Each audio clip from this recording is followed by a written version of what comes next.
Hey, you there. Thank you for watching, and welcome to Forged Lines Forever. Today, I have a 4v4 ladder matcher on the map Project ALBUS, and I will admit, it is a very, very pretty map. So let's go ahead and introduce our teams and our players. Starting off with Team 1, also known as the Red Team in the Northwest.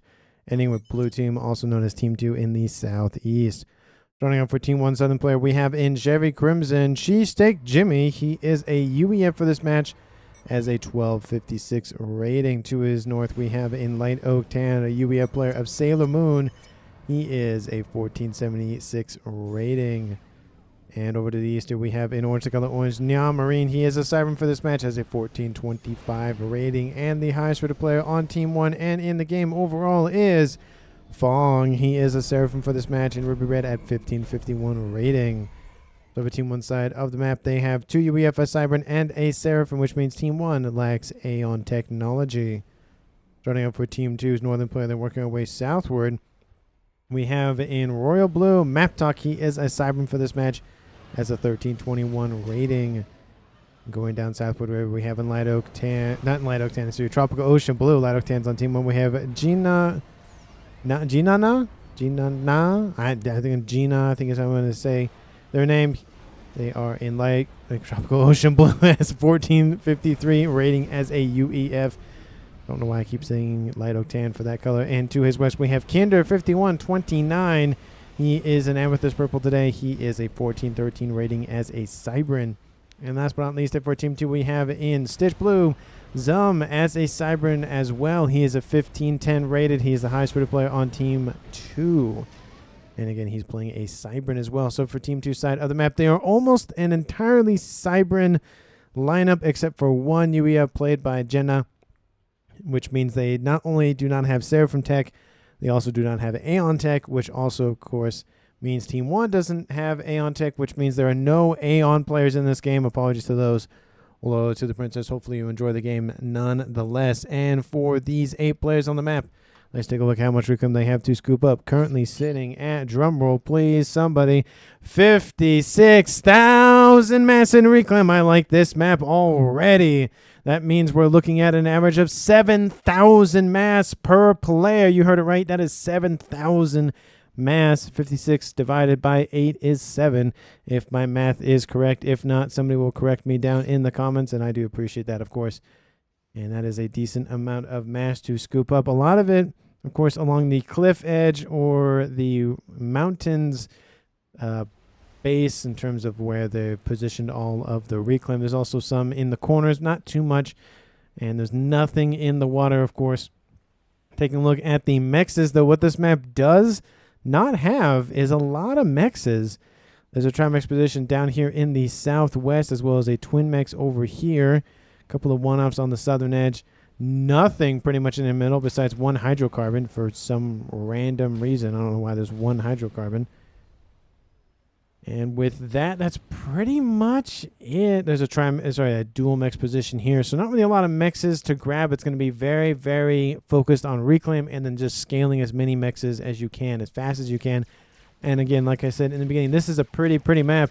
And I want to point something out here. I was looking at it before I casted the game just to make sure that the game ran. This is the water. This is such a cool effect. Not a lot of people are probably going to play anything in the water in terms of navy in these corners. So just kind of sticking some glaciers essentially makes it makes it pop very nicely and kind of gives kind of a texturalized effect to the water, even if you never zoom into it. It's a really, really cool map. I really do like it. And I also am looking at the northwestern section is actually different than the southeastern section. It's actually a lot more glacier right here. And in the southeast, there's not as much glacier, which is very interesting. But anyway, that doesn't really affect a whole lot of things besides just visually. Taking a look at where our players are headed off to in this game. It looks like it's going to be 1v1 in the northeast between Team 1's Fong and Team 2's Map Talk. In the southwest, another 1v1 affair between Team 2's Zoom and Team 1's Cheesesteak Jimmy. Gun damage range has been started for Sailor Moon in the middle of the map with Nya Marine nearby. We don't see any movement outbound from Jenna to indicate whether they're going north or middle. We do know that Kinder 5129 is going middle, so it is going to be a 2v1 affair for the time being in favor of Team Red. We're hearing a little bit of bombers kind of harassing all around the map. At least I hear them. They possibly got shot down before I could point out where they are. Gun has been started for Neon Marine as well. So both of these commanders in the middle going for gun. It's a wide expanse to really try to hold any sort of territory. Can I get a nice little... Well, I should actually turn stuff off so you can get an actual view on that. Gun has been started here for Zoom. Gun has been started here for Kinder in the middle. Look at this wide open area. Lots of space for T3, T4 units to run around. We do see that gun upgrade again has been started in that corner of the map. I wish the draw distance in this was a little bit longer so I could get a clear view on the map that way without having to essentially zoom in further, but that's just me being a little... I just want to have cool cinematic shots in my cast kind of thing. Gun has been started for Cheesesteak. So it's going to be a Cybern v UEF affair. Team 1 will have the advantage in that regard in terms of hit point count, at least starting. Gun will finish relatively one after the other, so no real advantage in terms of one player having gun early. Gun has been finished here in the middle here for Sailor Moon. A couple of units inbound, not only from Kinder, but also from Map Talk, moving in along this northern edge of the middle, trying to skate around the two comms in the middle. T2 coming online here for Sailor Moon as well. And we do have some units holding position here for Cheesesteak, making sure there's no sort of attacks via that way. That gun is done starting Nano here for Cheesesteak, and here comes Zoom's commander trying to deny the upgrade. Unfortunately, the gun is already done, and Zoom will probably fall back a little bit. No, Nano's still going to go online here for Cheesesteak, and Zoom not going to pressure the issue. Well, he is going to press the issue. He has no supporting units nearby, getting spam facilities up right now. It's not looking super good here for Zoom. He's already dropped into the yellow. Has to be very careful not to get overrun here. Cheesesteak also is in the yellow, but he's also hanging out with a nano repair upgrade that'll almost be done, so that'll be a huge advantage for Cheesesteak once that does finish, and that will put him squarely in the driver's seat in that affair. T2 coming online here for Fong in the northeast, wants to lock down any sort of nonsense here from Team 2's Map Talk. Run by possibilities here for Jenna.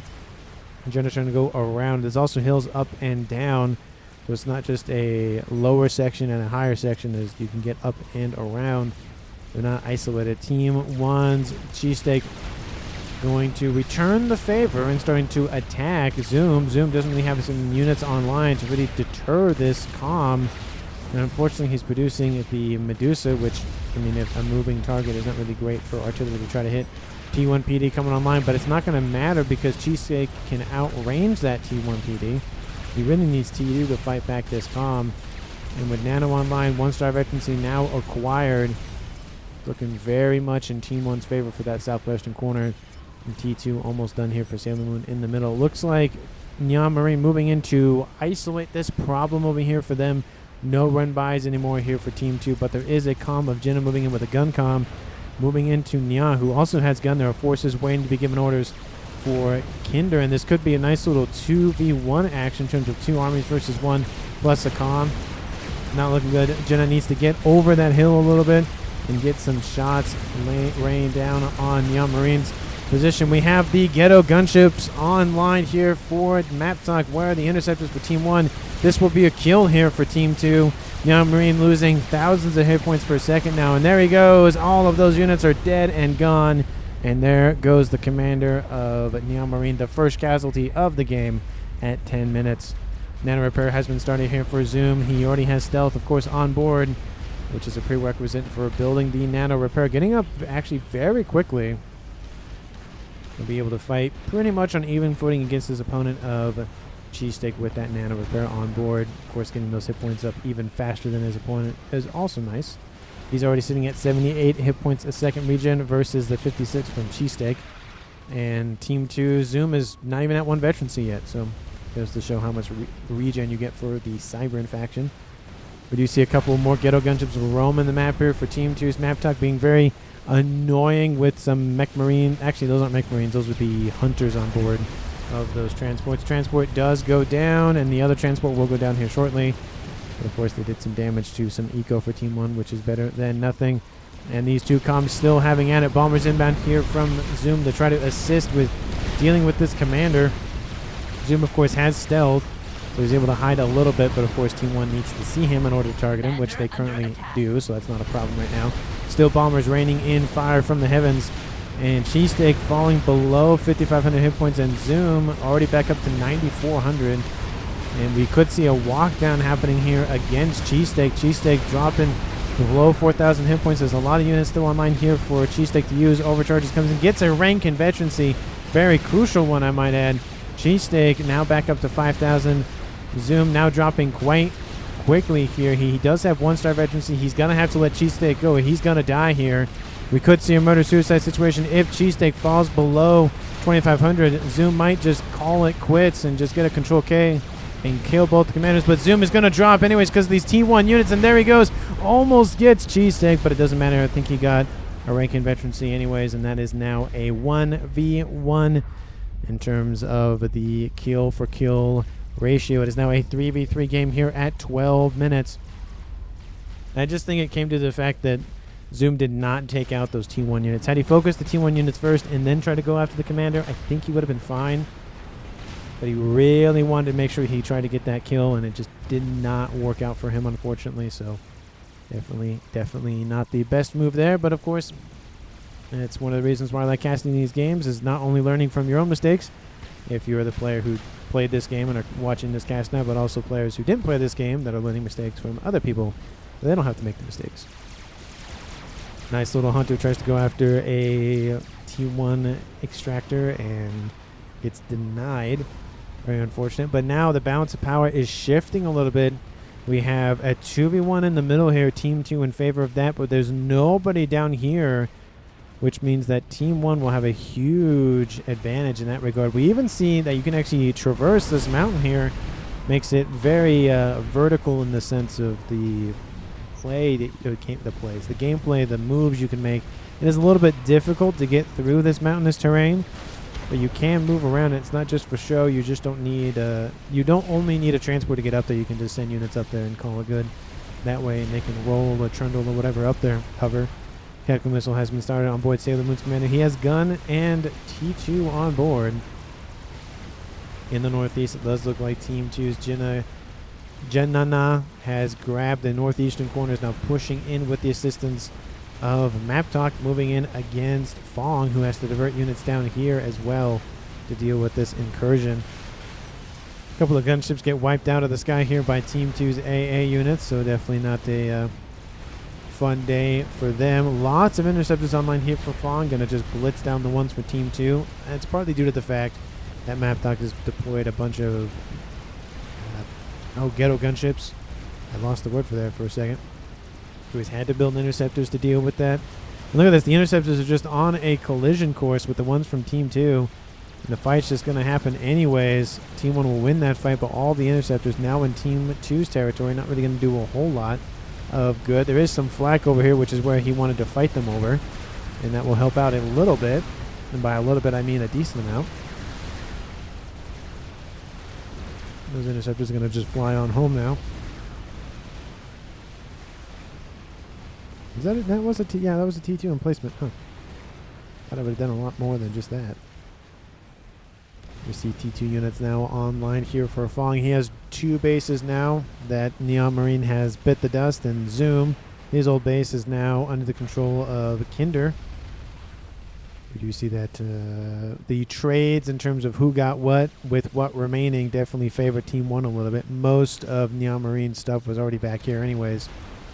We didn't have to worry about losing anything, unfortunately, here for Zoom. He lost a chunk of base as well as, of course, mass and the like. Wall sections being established to try to curtail Team 1's advancements.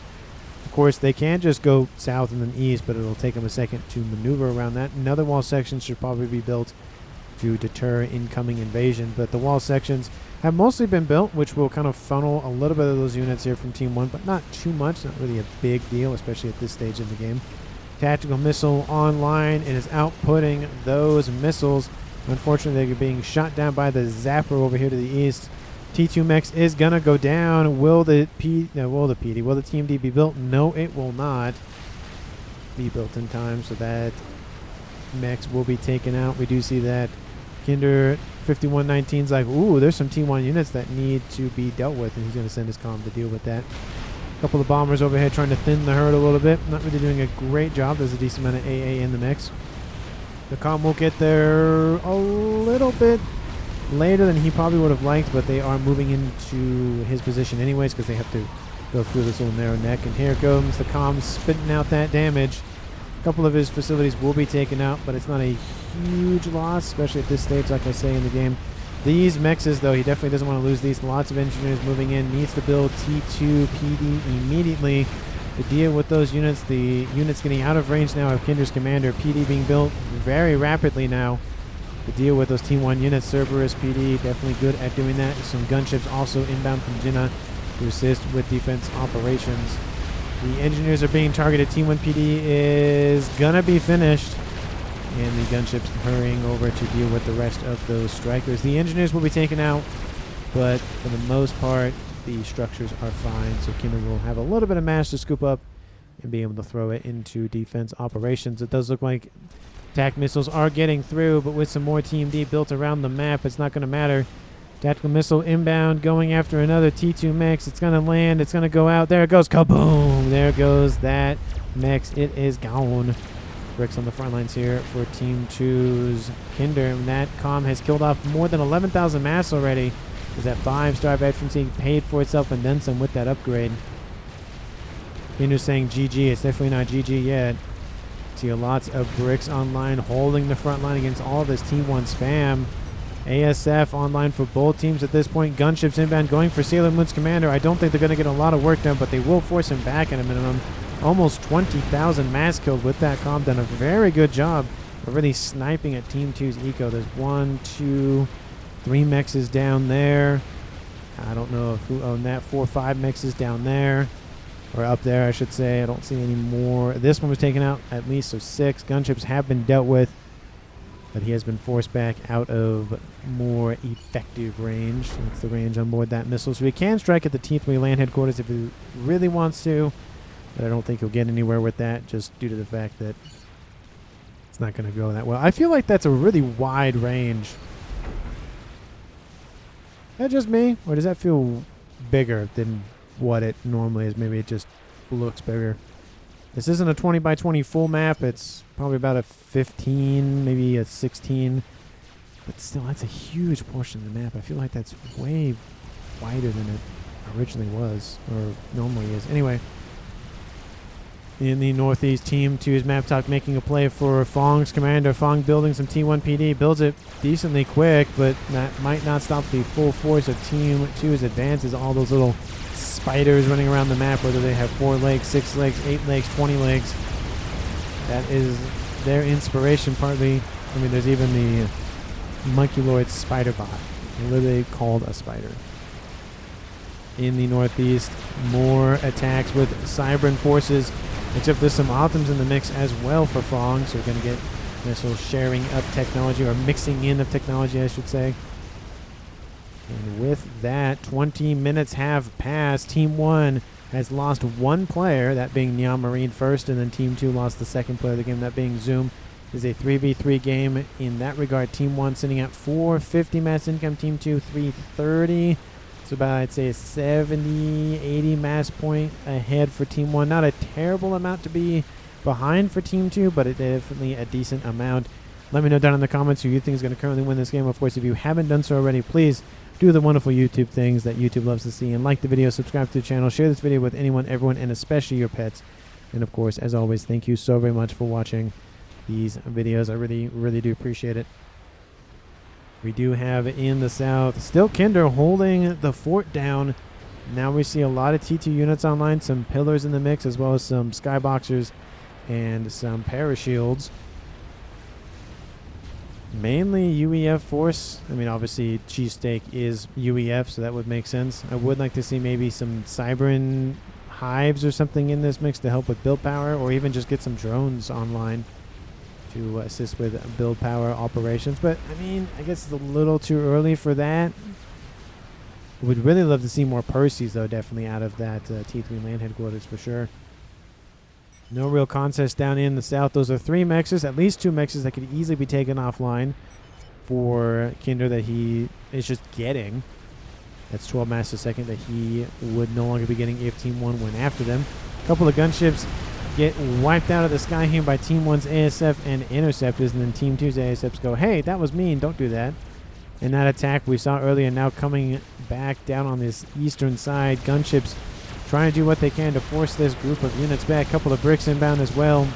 Ilshis and Authams and Loyalists, oh my. Gunships being taken out by interceptors. I don't see any flak in this mix, so yeah, just interceptors. Bricks trying to hold down the fort. Doing a very good job of pulling this force in with more bricks coming in to assist. And that Autham is not going to feel good. Looks like the gunships are targeting the Ilshis now. You're going to target the T3 units first, then the T2s, just because the bricks will have the better advantage in the long game in terms of length, not width length, but range and all of that. Nano repair has been started for Kindo. He has stealth on board now. And still Sailor Moon has not given up this position, going for now T3 PD, heavy point defense emplacements, the only kind in the game. Very, very good at taking out T4 units. T3, not great, not bad. And then anything below that is not necessary, essentially. It's not as effective as taking out, essentially, T3, T4 units. And we do see that most of those forces have now been dealt with here by the air forces of Maptalk and ground forces as well, but mainly those air forces. Nano repair now done. Took 2 minutes to do that, a little over that. And these forces still holding position, not letting Team 1 grab it, but at least holding it, which is better than nothing. And you get a little bit of mass income from it. So, you know, nice little not 2v1 action, but just you're denying it for Team 2 and you're getting the mass. So, nice little win-win scenario. That's the word I was probably looking for. Tactical missile on board Fong's commander. He's up here on this plateau shooting down at his opponent. Going after the T3 land headquarters. A P-Gen takes the shot. Another missile is outbound. Will the zapper be enough? Oh, it's enough. And that tactical missile is not going to be paying itself off any. I mean, it did pay itself off a little bit, to be fair, but it's not going to do as many dividends. Gunship inbound here to deal with that TMD emplacement. We do see Maptalk trying to just assist and keep this facility online as long as possible. Nice little Renegade causing some nonsense, causing some havoc. Flak cannon now. Oh, actually, that's a T1 online, excuse me. And that Renegade still, there it goes, gets knocked out of the sky. Team 1 still in the lead, but Team 2 has caught up quite significantly in the mass department. I was going to say they were leading by a chunk, but I think that would have been power related.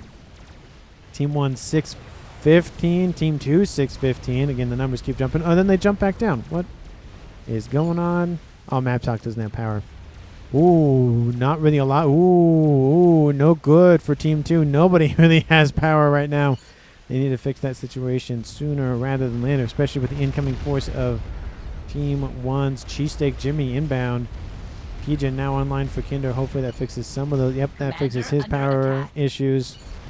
And I think now that mass is starting to settle down. We do see that he's going to start getting overwhelmed here. There's a lot of pillars in this mix and a couple of Percys. He could easily get wiped out here if Cheesesteak Jimmy is paying attention. He can kill off Kinder, drop this game to a 2v3 in favor of his team of Team 1. PD starting to force these units northward. But look at this. He's in the middle of all of these units and they're not really focusing. It's very much a, not a disadvantage, but definitely a missed opportunity there. We do see that a monkey has now been produced here by Jenana, and now these forces are being wiped off the face of this icy world. Could have easily gone for that kill. They're trying to go for it now, but it's way too late. Percy's moving in to intercept, but again, not really great. The leg of the monkey spider bot blocks the shot for one of those Percys going for that comm. Comm still has some units to deal with, but now he's almost sitting at 3-star veterancy, so he should be fine for the foreseeable future, at least for right now. That was definitely a not great attack here for Team 1, but Again, it could have just been you sent the units in, went and did something else, came back, and by the time you realized it was too late. You can't micro every little thing in this game. Even the high rated players have a struggle microing every tiny little thing, especially with the FAF head or subcom brain setting in. It's just very difficult.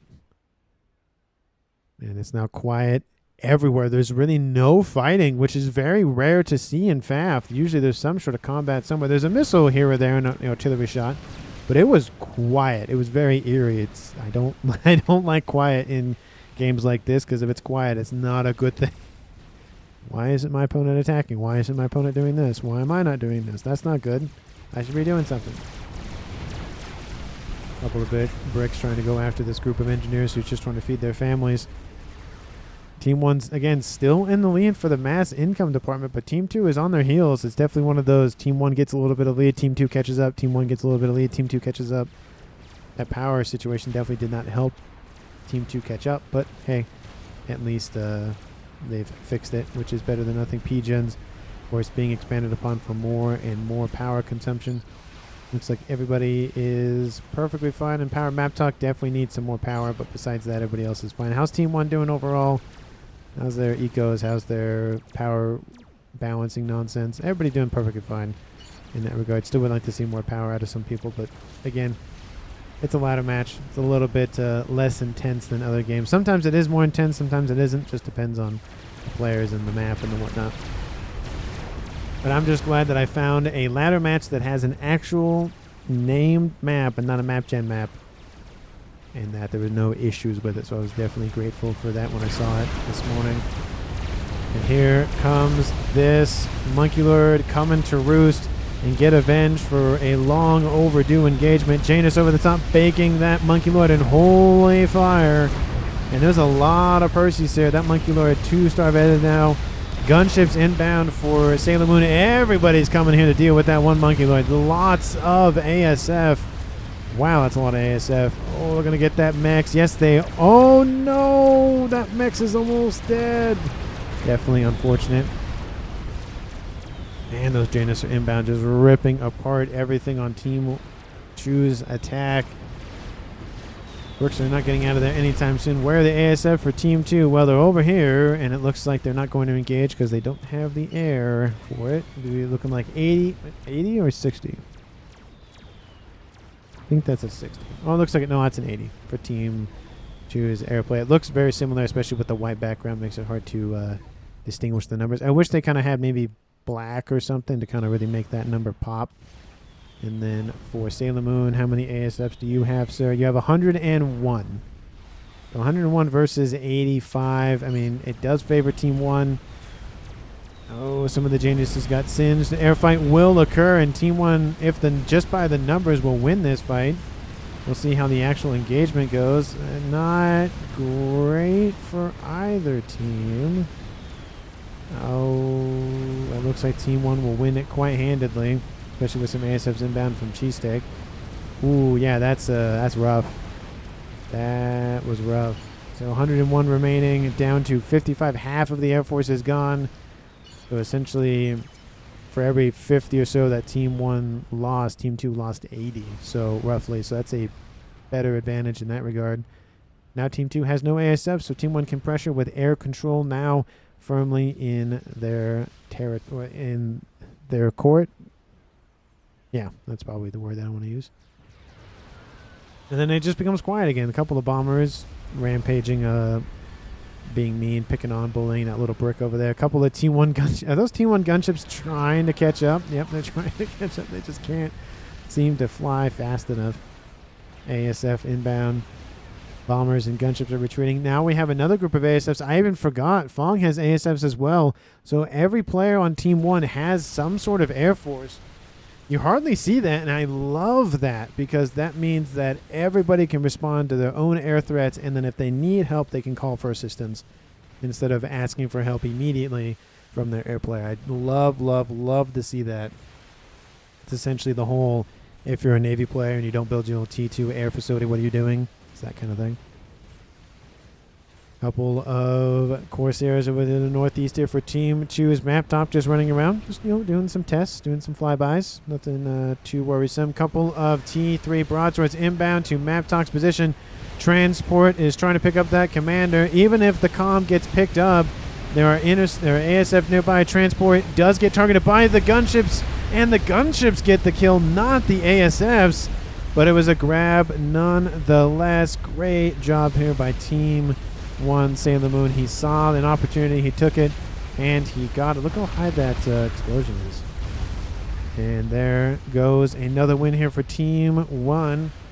And it is now a 2v3 in favor of the northern team of Team 1, with Jenna and Kinder5129, the last players on said Team 2 or Team Blue or Team Purple or whatever color you want to call it. Again, I will lobby for please change the default color of the latter team of Team 2 being the blue team, or whatever blue team ends up being 1 or 2. Just make it the Stitch blue color. That has the first color to pick, so that way it's red versus blue instead of red versus purple. It's just very weird to me. I get it. I don't know why purple is the first color or why it's the text or whatever, but I feel like it definitely would be, red versus blue kind of thing. So just my little lobbying there for 30 seconds or so. Couple of bouncers coming in here to deal with these gunships, and they get absolutely annihilated. Definitely not going to do that anytime soon again, is what Sailor Moon's thinking. Couple of ASFs inbound here from Fong to help, and there go all of the everything for Team 2's ASF. Those bouncers doing very well at just saying, go away, gunships. We don't want you here. Go away. Fat Boy is done for Jinana. So now we have a Fat Boy on the front line. Fong finishes an experimental. It's probably a chicken. I don't want to assume, but it's probably a chicken. No, it's a crab. Look at that. 35 minutes. He skipped the monkey, went straight for the crab. Love to see that. Ooh, possible artillery emplacement, question mark here for Team 1 Sailor Moon, question mark. Did get an SMD online. Love to see that. Would love to see an SMD in this base as well. And T3 artillery is making an appearance here in this game. The hologram has been readied up, and the structure has now been started. Megalith coming online here for Kinder5129. So it's crab v crab warfare, possibly in the middle of the map. Will the crab go northward? It will, very interestingly, not go down the middle.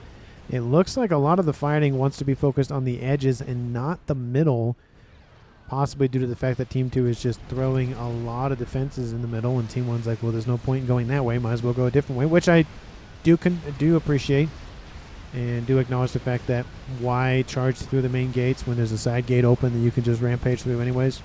That's not really that defended.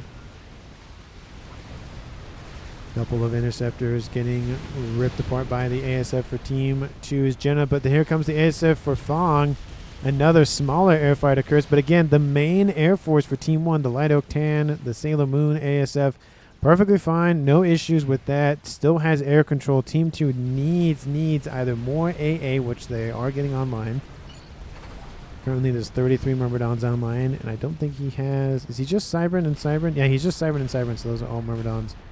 And then Jenna, or Jenna, I should say, depending on how I want to say it, has 10 of the UEF SAM sites online. Gunships waiting to be given orders over here to the west here for Cheesesteak, as well as stacking up some Perseus, and that's not just some Perseus, that's a chunk of Perseus. That could rip apart a Monkey Lord very quickly. Team 2 has a couple of bricks forming a nice little brick wall. Just waiting for those Perseus to crest that little hill there. Fat Boy pushing in here for Team 2's Kinder, just trying to get some poking. Just like, hey, I want to come poke the bear. And there's a Fat Boy online for Sailor Moon as well. So it's going to be a Fat Boy v Fat Boy affair here. Whoa, camera did really weird things there for a second. Gunships are inbound, and that Fat Boy is possibly DED. The shields will keep him alive for a little longer than normal. Not normal, but just a little longer than just having the straight hit points. Looks like he'll be fine, but definitely not something he's going to do again. Crab being built very far forward here for Jenna. And Crab has also been done here for Kinder. And that artillery is already over 25% completed, making its way to 33%. It's going up pretty quickly. Does Team 1 know about it is the question. Oh, well, I mean, they can see this. So if they're zooming in and looking at it, they can see it. But if they zoom out, they'd have to zoom in right here to see it, which I don't think they're zoomed that far out. So, or that far in, I should say.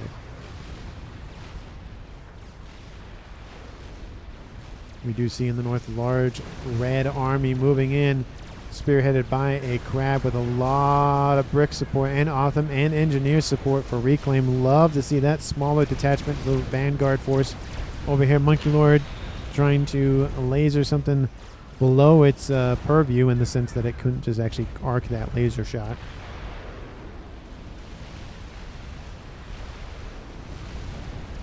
We have a Crab not built, and this Crab is actually shifting southward and not coming in to assist the front lines. Fat Boy taken out by possibly the Ravager fire, I would presume.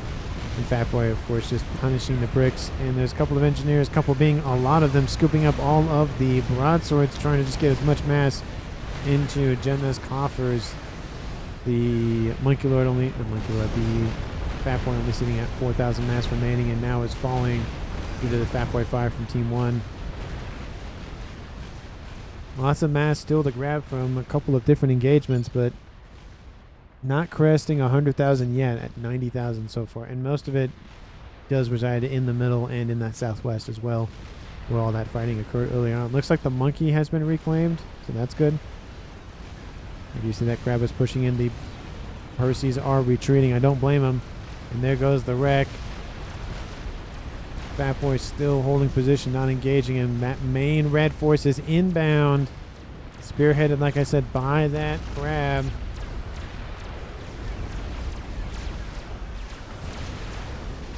There's a Monkey Lord, and that Crab over here from Team 2 is moving in, assisting the Monkey Lord's defensive efforts, but that Crab is inbound, and it is not looking good. I see you.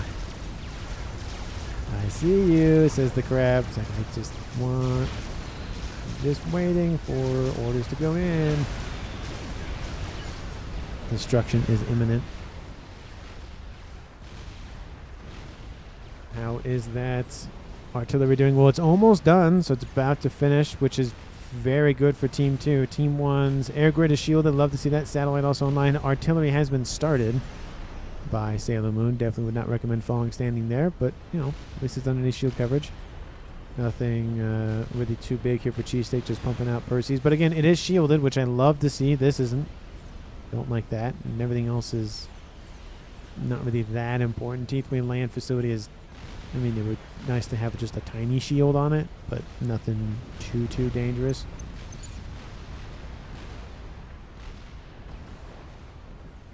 Still no word as of yet from Team 1 to send the units in. He's just waiting to stack everybody up. Maybe he's waiting for another experimental to come and say hi. I don't know. Maybe he's waiting for his teammates in the middle to make a play, and then he'll make a play. I think at this point, just make the play for the east, and the middle will sort itself out. Another Crab is online.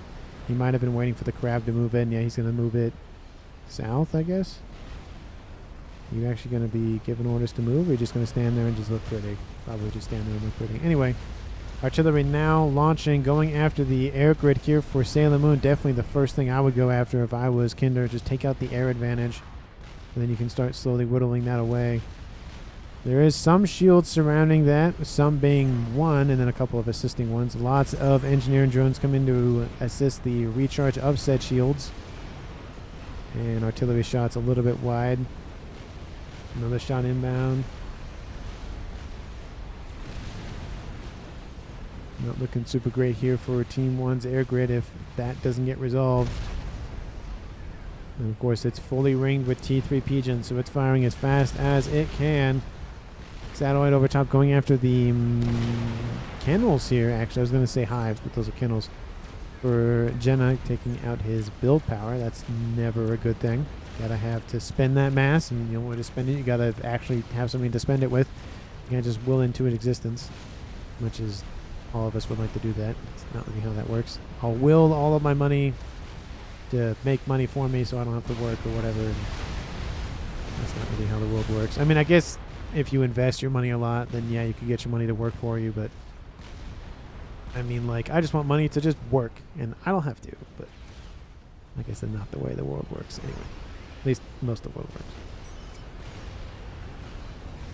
Now we have the artillery targeting this position, which I don't understand that. This is the main Air Force. You would want to take out the bigger grid. Of course, there's also the satellite overhead. And Team 2 definitely knows about Team 1's satellite there and the artillery if they're focusing on it. So I don't know why they're not just focusing the air grid right now and being done with it.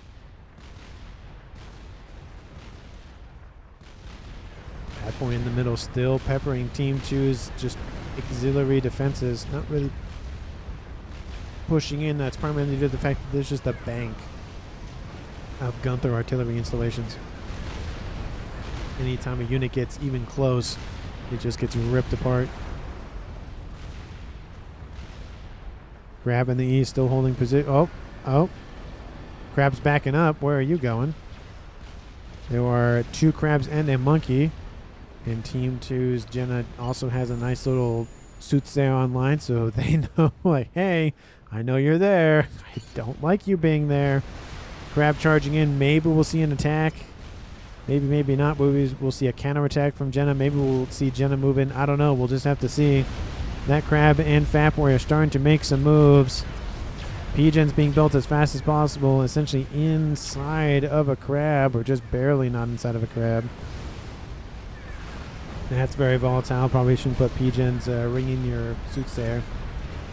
Highly would not recommend that, that's for sure.